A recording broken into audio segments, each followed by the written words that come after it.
Zdravo, živo, slavo. Žal, danes za vas nimam nič kaj navdihujočih informacij, nič kaj navdihujočih podatkov, ki so zastrašujoči, vsaj zame, in kričijo potem, da bo treba nekaj narediti.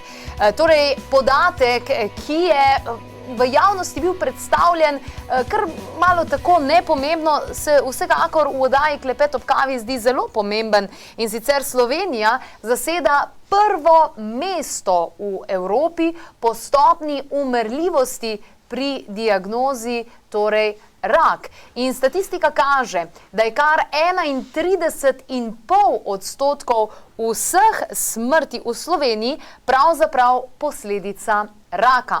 Danes imamo za vas pripravljene izjave bolgarske zdravnice, onkologinje, dr. Cakove. Slišali boste tudi dr. Turenškovo, dr. Lah Turenškovo. V moji družbi pa se bom pogovarjala z Jeleno Dimitrijevič in Marijo Ano Kolman. Lepo pozdravljeni, dobrodošli.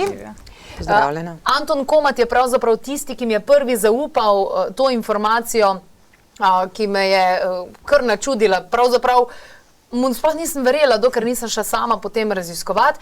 Mogoče, Jelena, za začetek komentar na ta podatek, kje sama vidiš možne vzroke, zakaj temu tako? Vsekakor je težava nasplošno z boleznimi, tudi z rakom, povezana z našim načinom življenja, s tem, kakšno hrano vnašamo, na kakšen način jo tudi uživamo, kakšne podzavestne vzorce imamo, koliko smo izpostavljeni kakšnim toksičnim snovem, tudi recimo kako prenašamo, oziroma kakšno je to ravnovesje naše mikrobiote. Dejavnikov je res ogromno, da sploh pride do pojava te bolezni, ampak po drugi strani umrljivost je res zaskrbljujoča, to, kar si sama omenila. Predvsem mislim, da je težava v tem, da premalo ljudi še zmeri posega po naravnih metodah, oziroma premalo je takih, ki tudi hočejo vzpostaviti eno normalno ravnovesje s tistimi stvarmi, ki bi morale biti čist primarne za naše življenje.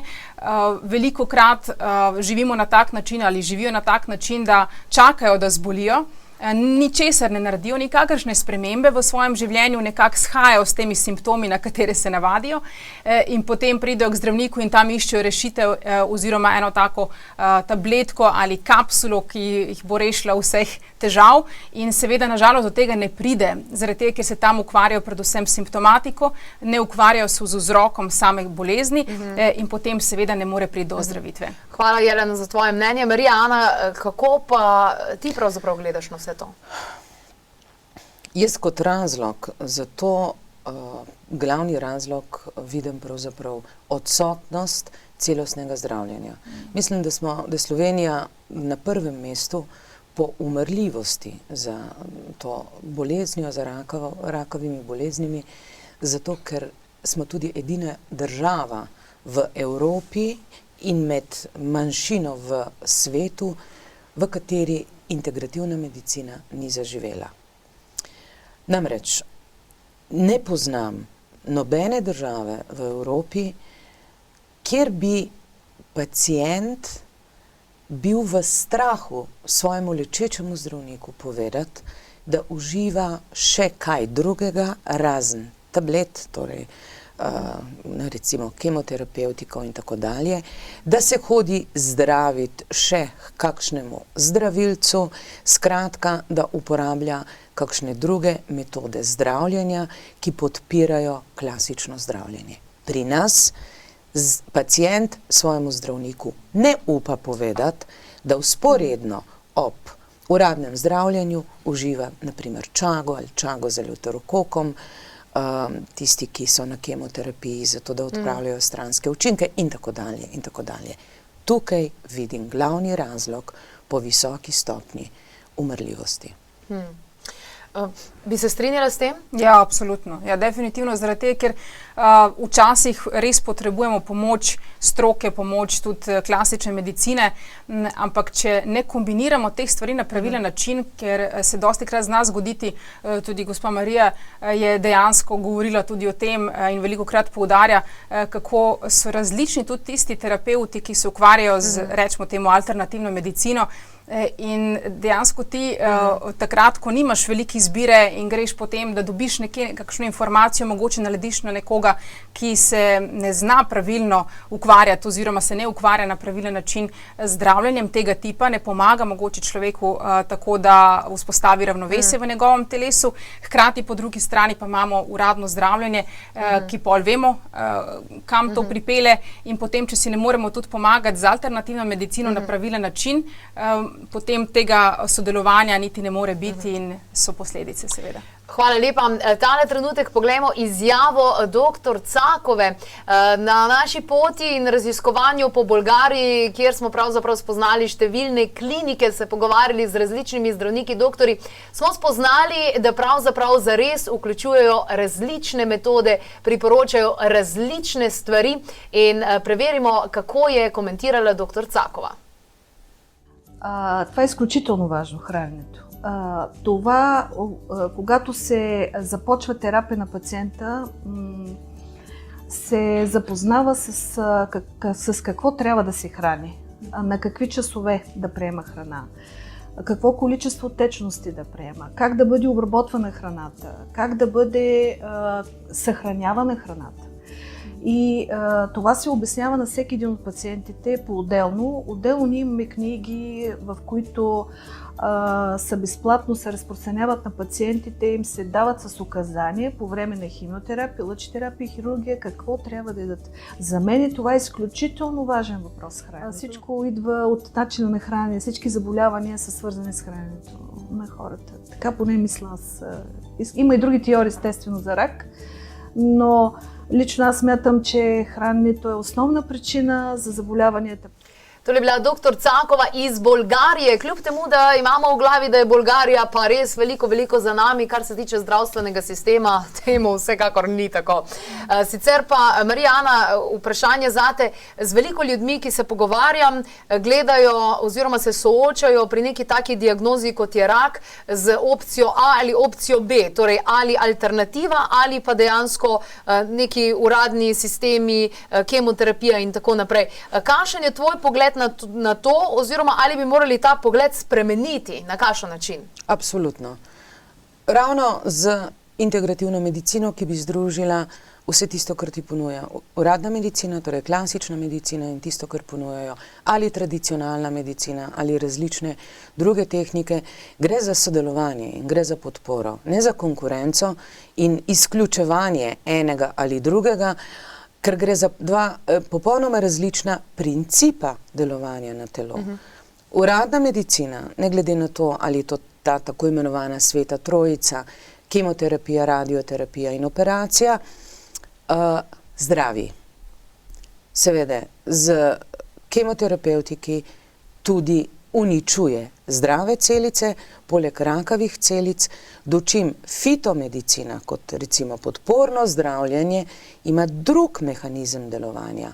Krepi imunski sistem in s tem v človekovem organizmu aktivira vse lastne potencijale, da se organizem sam bori proti rakavim boleznim. Torej, imunski sistem je tisti, ki je zadolžen za prepoznavanje in odstranjevanje virusov, bakterij, mikroorganizmov in tudi za izločanje človekov lastnih, okvarjenih ali starih celic.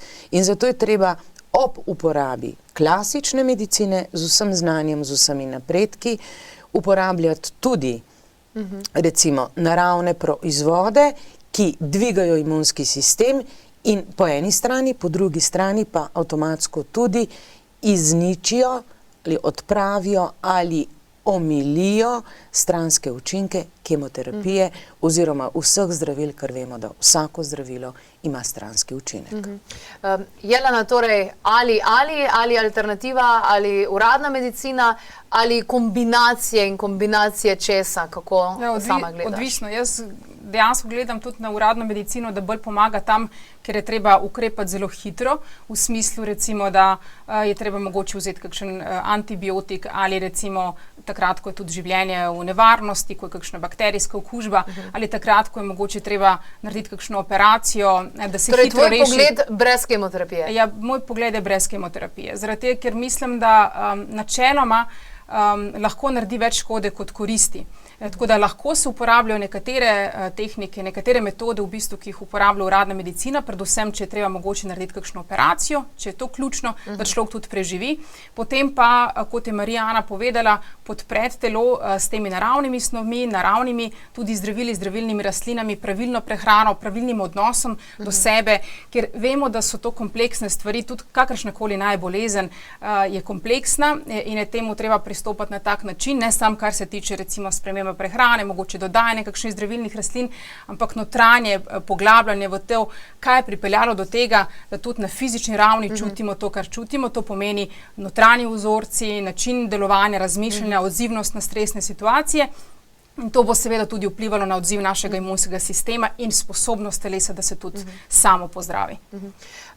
Po svetu oziroma po drugih evropskih državah lahko vidimo, da ima vsaka država tudi kar nekaj privatnih klinik, onkoloških klinik, kjer tudi testirajo kemoterapeutike, preden jih komu pripisujejo. Bi lahko bil tudi to eden izmed razlogov, glede na to, da v Sloveniji nimamo nekih takih drugih možnosti? Verjetno, ja. Stanje v naši medicini oziroma zdravstvu dejansko zaskrbljujoče, ampak to je področje, s katero naj se ukvarja stroka. Pacient zagotovo ne more pri tem nič spremeniti.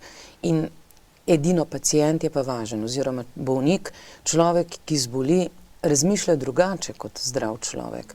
In jaz sem prepričana, da vrsta zdravnikov, tudi vrsta ljudi zaposlenih na Ministrstvu za zdravje in seveda tudi naši poslanci in politiki bi razmišljali precej drugače in organizirali zdravstvo v smislu nekega socialnega zdravstva, ki bi človeku nudilo najboljše zdravnike, precej drugače, če bi bili enkrat sami v fazi oziroma v stanju bolnika. To je tisto. Tako se pa seveda privatne klinike za ljudi z denarjem. Nezaslišano se mi zdi, da se iz človekovega zdravja kujejo dobički. Človek, preprost človek, ima dejansko zelo omejene možnosti za kakovostno zdravljenje. In tukaj pridejo potem takšne stvari, kot je brez doktor zavarovanje, kar se mi zdi kriminal, da pravzaprav ljudje, predvsem preprosti ljudje, so tarča teh zavarovalniških mahinacij, ki človeku omogočajo zavarovanje za primer, da dobi raka in potem možnost, da ga zdravijo najboljši zdravniki na svetu, kar je veliko zavajanje ljudi. Ampak ravno zaradi teh omejenih možnosti, ki jih ljudje pri nas imajo, to pomeni, težko dobijo dobrega zdravnika. Poglej, večina zdravnikov je šla iz Slovenije. Mladi zdravniki bežijo v tujino, ker imajo seveda veliko boljše možnosti za delovanje. Tehnologija, napredek, razvoj in same aparature in pač različni načini zdravljenja pri nas so dejansko zelo slabi. Čakalne vrste so dolge in je pa tudi v zavesti ljudi precej drugače pri nas. Pri nas človek leta in leta pravzaprav ne razmišlja o bolezni, dopušča nezdravemu načinu življenja, da mu načenja zdravje in potem, ko zboli, gre zdravniku in svoj problem preloži na zdravnika. Zdaj me pa pozdravi. Ja, pa kaj bo naredil?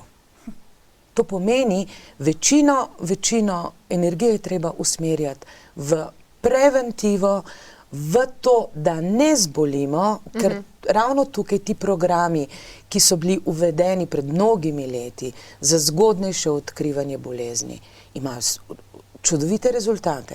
Tudi recimo v stomatologiji pri otrocih. Poglej, današnji otroci nimajo zaplombiranih zob, tako kot imajo generacije 30, 40, 50 letnikov. Zaradi tega, ker je preventiva v stomatologiji naredila ogromno. A ne? Torej tudi preventiva v onkologiji bi mogla graditi na tem, da ljudi usmerjajo v razmišljanje, kaj jesti, kako živeti, kako razmišljati in to, kar jaz poudarjam, kako prehranjevati vsa svoja telesa. Vsa svoja telesa. Ne samo fizično. Ne. Jelena, če bi imela to nalogo, to čas, da pravzaprav pomagaš sestaviti nek tak preventivni onkološki program, pa recimo v 3-4 točkah, katere točke bi to bile najpomembnejše, ki bi jih vključila v nek preventivni onkološki program? Vsekakor je to sprememba prehrane, to je tudi individualno zastavljeno, odvisno od tega. V kakšnem smislu, kaj bi izločila? Absolutno bi izločila živila živalskega izvora, ker tega ne počnejo danes. Predvsem zaradi tega, ker sem se pogovarjala z veliko različnimi mikrobiologi, ki so mi govorili o tem, kako izgleda mikrobiota, kakšno je to ravnovesje med koristnimi, manj koristnimi bakterijami, patogenimi bakterijami, mikroorganizmi in so rekli, da z uživanjem živil, ki so bogati z živili živalskega izvora oziroma s tako prehrano, da se poveča koncentracija bakterij, ki povzročajo vnetja v črevesju, avtomatsko to tudi vpliva seveda na imunski sistem, tako da sama tudi stroka je zdaj kakšno leto nazaj govorila ravno o tem, govorila je o rdečem mesu, tudi o izdelkih iz mesa in tako dalje, ampak ta stopnja gre lahko malo višje, zaradi tega, ker na tak način pomagamo telesu, da se zmanjša vnetja, s tem tudi, ko povečamo recimo vnos vlaknin, ki tudi pomagajo, da se ne samo dobro hrana izloči iz telesa, ampak hkrati, da se hranijo dobre bakterije, da tudi recimo se zmanjšuje vnetja, da se proizvajajo koristne maščobne kisline, presežki recimo kakšnih toksičnih snovi, hormonov in tako dalje, in balans se bolj vzpostavlja in to nam daje v bistvu rastlinska hrana. Tudi to je treba postaviti na pravilen način. Mleko, mlečni izdelki so velikokrat problematični, v praksi to tudi opažam pri različnih bolezni, seveda tudi predelana živila, sladkor in tako dalje. Tako da je treba sestaviti en dober program, preventivni program, mogoče za nekatere ne bo tako problematično, da zaužijo nekaj živil živalskega izvora, ampak načeloma bi se to moralo zmanjšati, sladkor tudi seveda.